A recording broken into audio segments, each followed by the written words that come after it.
And we are back. Vision Services for the Blind and Visually Impaired is a not-for-profit rehabilitational and social service organization developing and implementing individualized programs to assist people who are blind and visually impaired of all ages to lead independent and active lives. And joining us now, we've got the Director of Career Services at Vision Services, Deanna Calamusa, and we thank you, Deanna, for sharing with us. Thank you so much for having me. Your work is very special when you deal with those who have been with the area of vision. I want to talk a little bit because January is Braille Literacy Month, and for most people who may not be so familiar, talk to us about how January is important to you. Sure. So, as you know, we serve legally blind and visually impaired individuals from all ages. And Braille Literacy Month is important because for many of our clients, this is their primary method of written communication. Braille is not the only method. I would say now that there are new technologies out there, many of our individuals communicate with different types of technology, not just Braille, but again, just having a month to really celebrate and show the importance of this communication method is super important for all of our individuals and also to educate the general public. Yeah. And so when you talk about educating the public, what's it been like for you getting the word out and letting people know about Braille and the work that goes on with vision services? So, in terms of us reaching out, we've had really great success and we're lucky to work with really understanding and accommodating partners who want to get the word out there. We really utilize social media a lot and just our kind of general community that we've grown over the years and been able to do outreach with.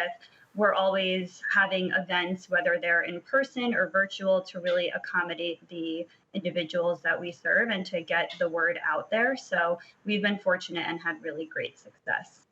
And I know some of the work that you also do is catered around workforce development. That seems to be a popular theme, but it's work that's near and dear to you too.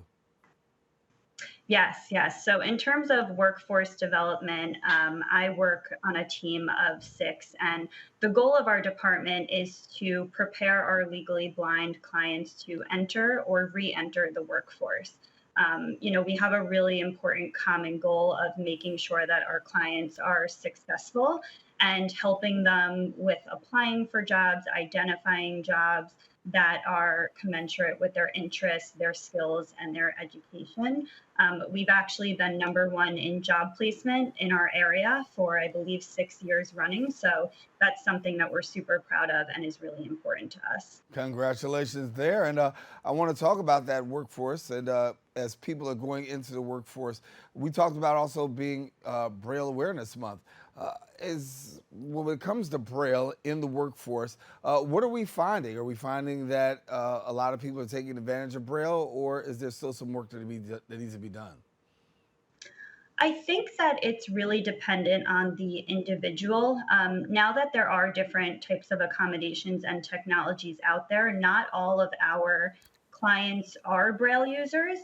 Many of them use other assistive technologies, voiceover, and other features that will help them communicate and use written communication in the workplace. So I would say it's really dependent on the individual and what their skill set is and what method they choose to use. But in terms of making sure that employers are on board and open, we also assist with identifying accommodations. So in some cases, that may be, creating Braille documents for our consumers. Some of that could be making sure that PDFs and things that are electronic are accessible. So again, we've had really great success, really open employers that we've worked with and other businesses. And so it really just depends on the client and what their method is. I've heard a lot about the things that go on with Braille. Having a father, who was blind for many years and had to deal with Braille as a means to communicate. But I was totally shocked when I heard this one that Braille is available for the feet. That I am not that familiar with. So you are introducing that to me, but I think that's a really interesting concept as well. Yeah, well, what they're talking about is Braille is available for the feet, and when people ask you what it's about, businesses are going to have to meet the standards with the American Disabilities Act. And in addition, you walk out of a store in a restaurant and you see that yellow tape out there. That's Braille for the feet. That's what some people say, and of course, that's one of the ways that we could see some modifications that are actually being made. Talk to me about these modifications nowadays. Are you finding that more and more people are becoming accessible? We know that the American with Disabilities Act created a lot of traction, but are you getting the traction that you need and able to deal with those who are blind and also legally impaired? Yes. So, as you mentioned, Braille for the feet and kind of those yellow marks that you see outside on the street, that is something that it's not everywhere, and especially being in such a populated area like New York City, there definitely needs to be more of that around, just for the safety and awareness of the individuals and others that we serve. But in terms of accessibility, I think it's something that is always ever changing. And I think that we have seen an increase in openness and changes, but I think it's something that employers and companies and businesses over time just need to continue to adapt to and grow. So I will say we have seen an increase, but there's always more that we can do as a community. Deanna, can you tell me a little bit about the challenges and barriers? What are some of the biggest challenges and barriers that you're facing in the work that you do? I think some of the biggest challenges or barriers that we have is just a lack of knowledge and education surrounding the blind and visually impaired community, and in terms of their capabilities and what individuals are able to do.